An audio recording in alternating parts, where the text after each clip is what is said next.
Cave exploration can be both rewarding and terrifying. Still, cave explorers take the risk of squeezing through narrow passageways and unknown chasms in the hopes of achieving a goal, seeing incredible sights, or discovering a long-lost treasure. But did you know that even when cavers approach the subterranean with optimism, things can go wrong? So, today, we'll share one of the most terrifying cave experiences here. But before that, subscribe to Cave Hazards. Let us begin. During a dive in the Diepolder cave system, an Italian tourist apparently inhaled from the wrong tank.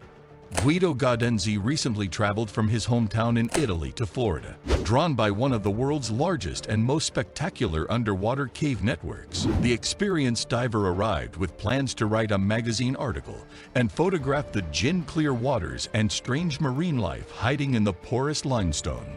Instead, a spring-fed cave at the Sandhill Scout Reservation off State Road 50 claimed Gaudenzi as its second drowning victim this decade on Monday night. On the way up from what one of his partners described as an uneventful dive, Gaudenzi, 29, apparently breathed from the wrong tank, sucking in toxic pure oxygen. The death highlights the dangers of cave diving, an increasingly popular activity that carries far more risks than traditional open water diving. According to a Hernando County Sheriff's report, Gaudenzi, his Italian friend Simone Roncoli, and their guide, Spring Hill resident Sandra Dirksen, arrived at the sinkhole that leads into the underground caves around 5 p.m. They signed the release, donned their cumbersome gear, and plunged into the murky entrance of the Diepolder cave system, named after the man who owned the land.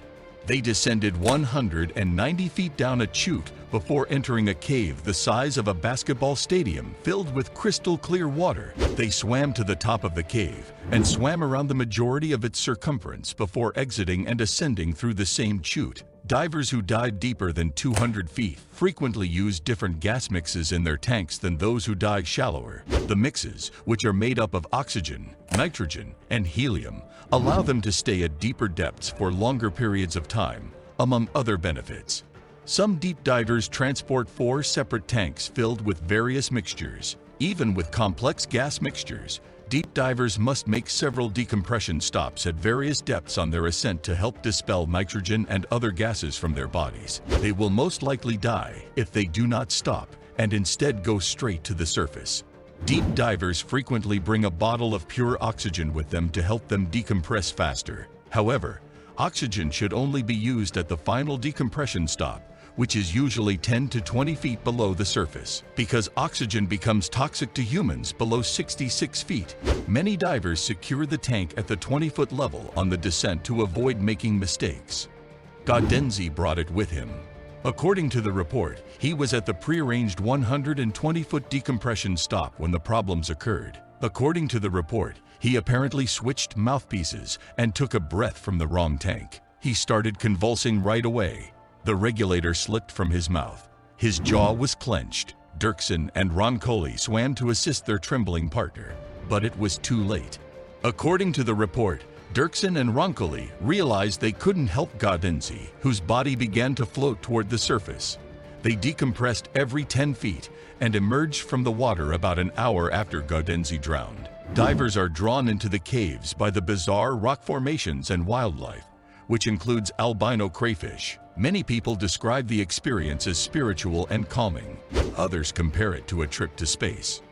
According to experts, approximately 400 people have died while cave diving in the last 3 decades. Fatalities peaked in the mid-1970s, but since cave training has become more widely available and equipment has improved, the numbers have decreased. Nonetheless, young divers venturing into underwater caves without proper training or equipment are responsible for roughly half of the deaths. Cave divers must complete specific cave training, which includes at least 16 instructor-led dives and several hours of classroom instruction. That's all for now, friends. Please leave your response in the comments section. Subscribe to our channel as well. Bye for now. We'll see you in the next video.